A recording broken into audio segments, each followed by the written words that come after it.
Ko e lotu whakaaho ki ha whakalotolahi mo ha whakatua melie me he wholofola. Ka veinga, ko e tohi tapu potu wholofola, he pelu wahe wha veis tahaua. He koe wholofola ai otua, ko e koto mo ui mo e koto mālohi, pea māsi lange i ha hele tā whakatau mata fuape. O ne asi atu o maioioi ai loto mo e lau maalie, io hono ngahi hokonga mo uho. Pea oku ne wawangai a ngahi holi mo e whakakaukau o e loto e meni. Ke tau lotu. Eki lelei, whakamalo atu he mau aho fo ou mo whakaofo ofa o e ahoni.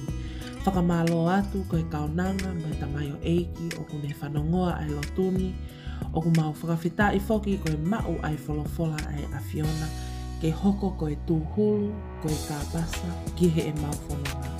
Io, ka ikai a wholofola, ko e he e mau whanonga.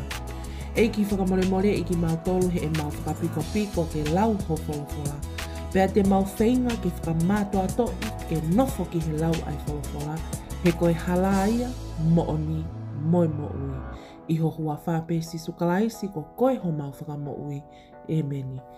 Whakamalo atu ki a te koe oku ke kau mai ke ta lotu huwhia he hoani, lauma o peho wholofola he oku o whakamo oni atu tēnei whakahino-hino mo solova ho o ngahi whie mau.